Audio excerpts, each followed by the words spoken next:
Hi, ഞാൻ V Nagal.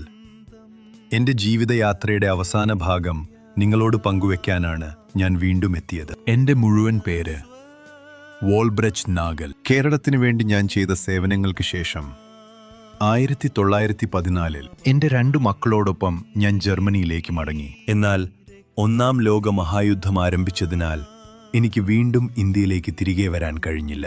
എൻ്റെ ഹൃദയം അന്നും കേരളത്തോടൊപ്പം തന്നെയായിരുന്നു. 1921 മെയ് 21 ബേർലിന് സമീപമുള്ള വിറ്റ്നസ്റ്റ് എന്ന സ്ഥലത്ത് വെച്ച് കർത്താവ് എന്നെ തിരികെ വിളിച്ചപ്പോൾ ഞാൻ ഈ ലോകത്തെ വിട്ടുപോയി. എൻ്റെ ജീവിത പങ്കാളിയായ ഹാരിയറ്റ് 1935 എനിക്ക് ശേഷം ഈ ലോകത്തോട് വിട പറഞ്ഞു. എന്നാൽ എൻ്റെ ജീവിതം അവിടെ അവസാനിച്ചില്ല.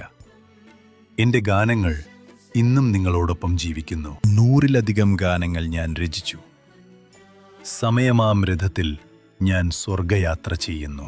യേശുവെ പോലെ ആകുവാൻ എന്ന മനോഹര ഗാനം, ദൈവത്തിൻ്റെ ഏകപുത്രൻ പാപികളെ രക്ഷിപ്പാൻ എന്ന ഗാനവും മറ്റൊരു പ്രസിദ്ധമായ ഗാനം പാപക്കടം തീർക്കുവാൻ. യേശുവൻ സ്വന്തം ഹല്ലേലൂയ.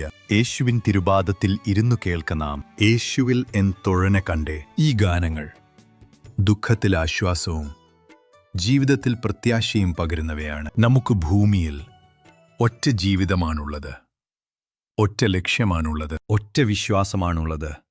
അത് യേശു ക്രിസ്തു മാത്രമാണ്. ഞാൻ എഴുതിയ നിങ്ങളുടെ പ്രിയപ്പെട്ട ഒരു ഗാനമെങ്കിലും കമന്റിൽ എഴുതാമോ? ഈ കഥ നിങ്ങളെ സ്പർശിച്ചിട്ടുണ്ടെങ്കിൽ ചാനൽ സബ്സ്ക്രൈബ് ചെയ്യൂ, കമന്റ് ചെയ്യൂ, ഷെയർ ചെയ്യാനും മറക്കല്ലേ. ദൈവം നിങ്ങളെ അനുഗ്രഹിക്കട്ടെ.